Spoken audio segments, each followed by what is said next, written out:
And people have these strategies as well where it might work for you, might not. Again, there's a lot of things that you can do strategy wise, but there is that sort of people kind of stay really sort of set a lower calorie than through the week so that they can use the additional calories that they saved, they banked it, shall we say, for the weekend. So that's like the equivalent of saying for a night out, there's no point saving, say you had £100 to spend through the week, but you wanted to go out on a Saturday night. It would be silly to use that £75 of that £100 on a Wednesday going out and to the cinema and having a meal and stuff like that if you knew that at the weekend you knew you were wanting to go out, because now you've only got £25. That's maybe that you've already spent some of that already, bar Wednesday. So, there is that way of that you can kind of save up some of these calories. So reduce, maybe like if you've got your set calories for that week, you could maybe just reduce it down by maybe 100 or whatever each of those 5 days, and that would give you 500 extra calories at the weekend. But again, that's something to be really careful for, because again, that creates that sort of cycle of kind of almost having that, oh, it's a treat type thing, and it can have that psychological aspect to it as well. So just be self-aware if this works for you, or could that create even more sort of patterns that maybe won't serve the best purpose for you. But that's another aspect you can kind of think about. I suppose it's kind of realizing as well that calories overall, just one splurge day, as I've said before in previous videos, isn't going to suddenly make you fat. Having too much on one day, you're not going to wake up the next day and suddenly be the size of a house or anything like that. It's just the same as one workout. Doing one workout is not suddenly going to make you the fittest person in the world. It's doing that workouts and exercise and eating the right things and getting enough sleep consistently that's going to make the biggest impact. So look more long term of what you're doing over the full week or the full month or the full year, rather than just focusing in on that day where you've maybe kind of gone off track, if that makes sense. Okay, so as I say, you don't suddenly just wake up fat. It takes time to build that up, and it also takes time to lose that fat as well. So everything's a gradual step-by-step process. I think meal prep's a massive thing. We've spoken briefly about that on the Facebook page, that that's one of the strategies you can use if you struggle to maybe have time through the week to make meals that are going to be of benefit to you and your goals.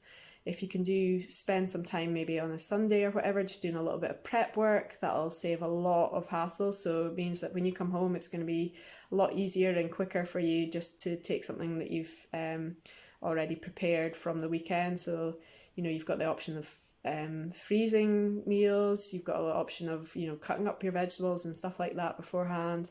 You've got the slow cooker, all different methods that you can use. It's just getting into the routine of that. Also with the meal prep, you've got to think about even just shopping lists and stuff like that can be really important. Is writing a shopping list, planning your meals ahead can be really important, thinking about what you're going to have each of the days, and that'll help keep you on track as well.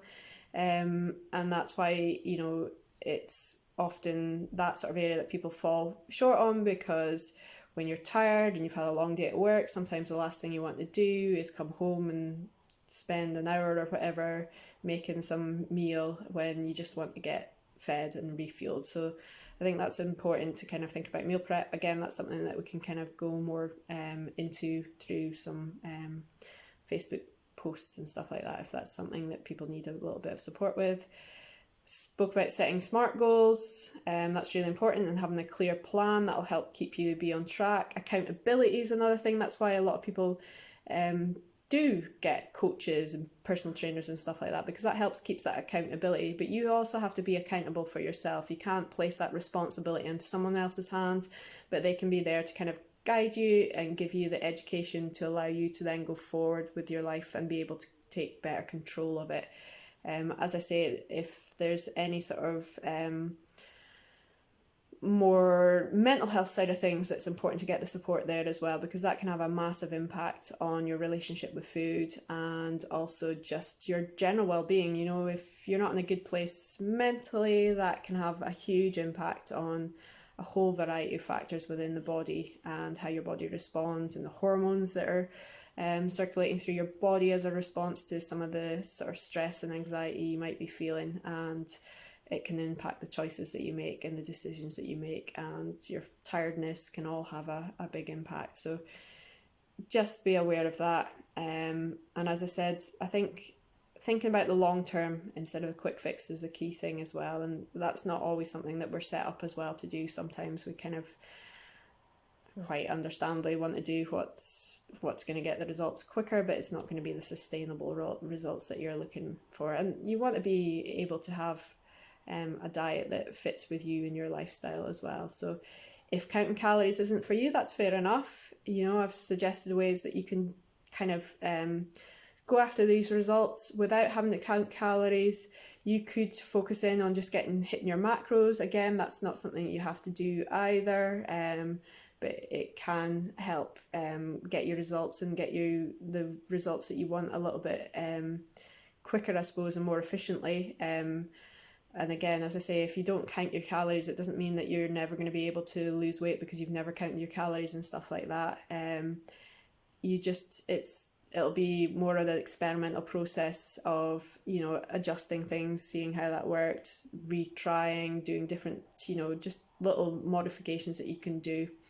And that stops you having to count calories, but you can, with what I've just said to you through these videos, hopefully you'll have a bit of a better understanding of how you can manipulate things to maybe adjust it so that that energy balance equation is impacted in the way that you want it to be, without having to worry too much about calculating things. But tracking and measurements, that's just really important to kind of serve as a tool to guide you. Because if you went on a trip to, say, you're going to a new location you've never been before in a car, if you haven't checked the route and planned or know your destination, how are you expected to get there? So, you know, it's important that you kind of have an awareness of the route or different routes that you can take, where your destination is, can pop that into your sat nav and get guided that way. Rather than just randomly going in any direction and not have an idea of where you're going or what's going to happen or what things that might happen. So it is important that awareness is there, so that you can be in better control and you can kind of reach the destination more efficiently.